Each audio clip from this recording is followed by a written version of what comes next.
Thank you for joining us again and welcome back to our channel. If you are joining for the first time, I appreciate your time as always.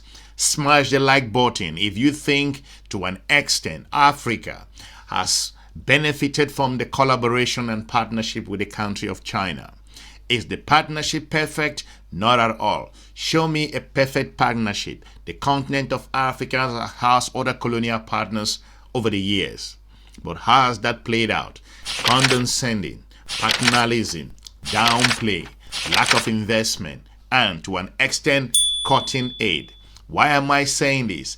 The foreign minister of the country of China, Wang Yi. I've covered Wang Yi on this channel over and over. He's a seasoned diplomat. He's a professional. He understands geopolitics. He understands interaction with Africa.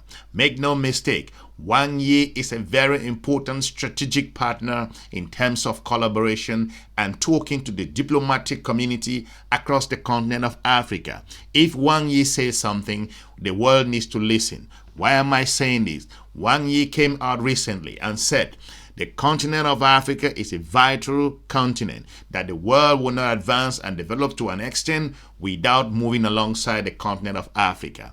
Why is this important? It is important because at the moment, the world is on a crossroad. The changes in the United States of America and why Africa must pick up itself at this stage. There will be no global modernization without African modernization. The stability of development of Africa is vital to the future of humanity, and the world must listen to Africa and heed its concerns. Africa is going through a new awakening, and countries should support Africa in exploring a new development path of self-reliance and self-strengthening. This year marks the beginning of implementing the outcomes of FOCAC Beijing Summit. China stands ready to deliver on the 10 partnership actions for China and Africa to jointly advance modernization, including supporting Africa in accelerating its industrialization and agricultural modernization, implementing zero tariff treatment for 100% tariff line, fostering new growth drivers like digital, green, and AI industries, promoting 1,000 small and beautiful livelihood projects, enhancing governance experience sharing, and raising the representation and voice of Africa in international affairs. This year, the G20 summit will be held on the African continent for the first time. China firmly supports South Africa in carrying out its duty as G20 president and in leaving a distinctively African mark in global governance. The video will continue in just a moment, but I really want to take a moment out to thank you all for 44,000 subscribers. You guys are amazing. A big shout out to the subscribers across North America, in Asia, in the continent of Europe, and the mother continent of the continent of Africa, including the Middle East. It was not going to be possible without you guys, but we did it. And again, I'm working extremely hard to meet up to your particular demands and to scale.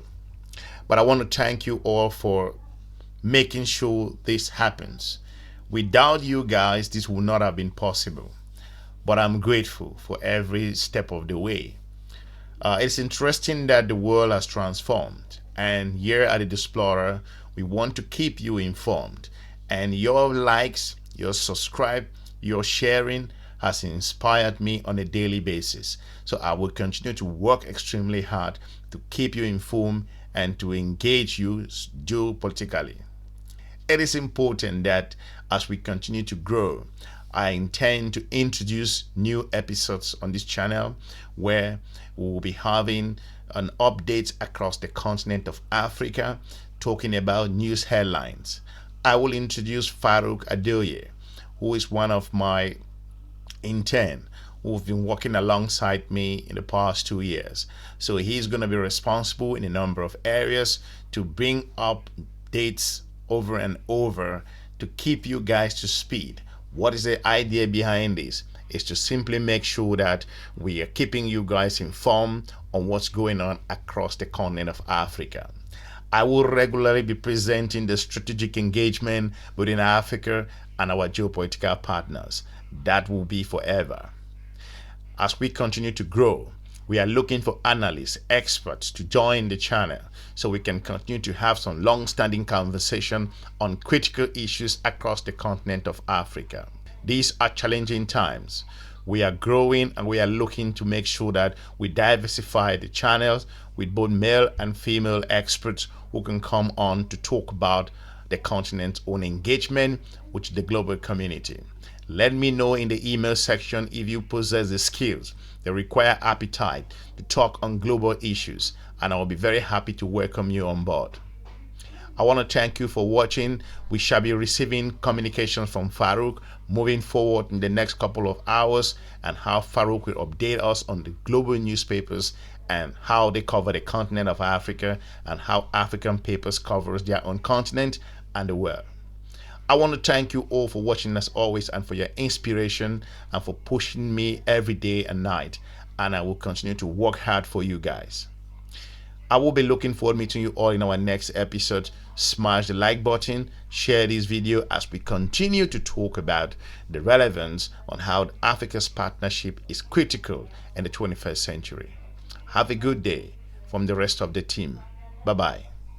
It is important. Soon, the United States of America and other Africa's geopolitical partners, like across the European Union, will shout that China is holding the continent of Africa in debt traps.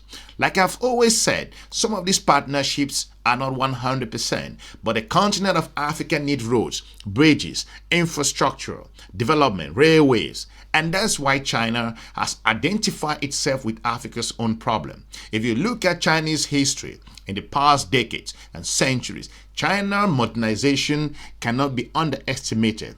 It is the most advanced in terms of developing countries that we have seen. China has transformed its infrastructure. China's own advancement is a combination of what African countries can leverage. I played a video most recently looking about the president of Sierra Leone and why the continent of Africa has benefited from the country of China. Mr. Wang Yi underscore this particular importance on what China has done to the continent of Africa. It's undisputable.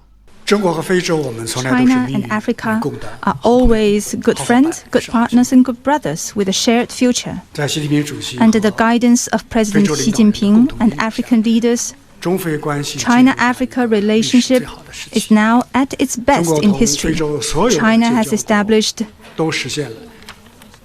strategic partnership with all African countries having diplomatic ties with it. The China-Africa community with a shared future has been elevated to an all-weather level. This year marks the 25th anniversary of FOCAC. Over the past 25 years, China has helped Africa build or upgrade nearly 100,000 kilometers of roads and more than 10,000 kilometers of railways. In the past 3 years alone, Chinese enterprises created more than 1.1 million new jobs in Africa. China has remained Africa's largest trade partner for 16 consecutive years. To African brothers and sisters, China-Africa cooperation is visible, tangible, and truly beneficial. Last year, a Gambian farmer sent a bag of rice he grew all the way to Hunan province in China to show respect to Yuan Longping, the father of hybrid rice. It is China's hybrid rice that has helped end hunger and bring hope to them. Stories like these are happening in Africa every day. Africa is a fertile land of hope of the 21st century. Why is China a critical partner in the continent of Africa? African countries are at a crossroad at the moment. The landscape has changed and the continent must move. Europe is feeling the pressure at the moment, and we all understand why. The European Union in particular, considering the current tariffs and threats coming from the United States of America. However, if you consider the current tariffs that have been floated around and how Europe is feeling the pressure being told by a partner they consider a lifetime partner, talking about the United States, instructing Germany on how to work out in regards to its own internal issue. We also saw how that played out in the country of Germany, the condescending approach. It is important that Africa continue to diagnose its particular problem and looking for those solutions from countries that can deliver deliver on a larger scale as how China has done. Mr. Wang Yi understands these particular reasons on why Africa is an essential part in the global community. Last year, China successfully held the Beijing summit of the Forum on China-Africa Cooperation, and earlier this year in January, you made Africa your first overseas destination, visiting Nigeria, Namibia, Chad, and Congo. So now, how will China help deliver on outcomes of the FOCAC summit, and at the same time, how will China help Africa, improve better on its prosperity and development considering current challenges? Thank you. There will be no global modernization without African modernization. The stability of development of Africa is vital to the future of humanity, and the world must listen to Africa and heed its concerns. Africa is going through a new awakening, and countries should support Africa in exploring a new development path of self-reliance and self-strengthening. This year marks the beginning of implementing the outcomes of FOCAC Beijing Summit. China stands ready to deliver on the 10 partnership actions for China and Africa to jointly advance modernization, including supporting Africa in accelerating its industrialization and agricultural modernization, implementing zero tariff treatment for 100% tariff line, fostering new growth drivers like digital, green, and AI industries, promoting 1,000 small and beautiful livelihood projects, enhancing governance experience sharing, and raising the representation and voice of Africa in international affairs. This year, the G20 summit will be held on the African continent for the first time. China firmly supports South Africa in carrying out its duty as G20 president and in leaving a distinctively African mark in global governance. The United States of America and some other Africa's geopolitical partners have failed to sell their particular achievement in the continent of Africa. Instead of talking about the benefits and what they have done for the continent of Africa, we move ahead to cut aid at this critical time in the global community. It is important to know that the US cannot proudly talk about huge sums of investment infrastructurally in the continent of Africa. We know what the Lobito corridor is all about. It's been stored so far. The former president, Mr. Joe Biden, happened to go to the continent of Africa at the last years of his presidency. Why did Joe Biden do that? Because it's important. He understands the vital importance of the continent of Africa. Joe Biden understands the value of Africa. That's why he made that particular sacrifice to go to that African region to look at the Lobito corridor, a vital trade route that's essential for the emergence and development of Angola, the DRC Congo, and also Zambia.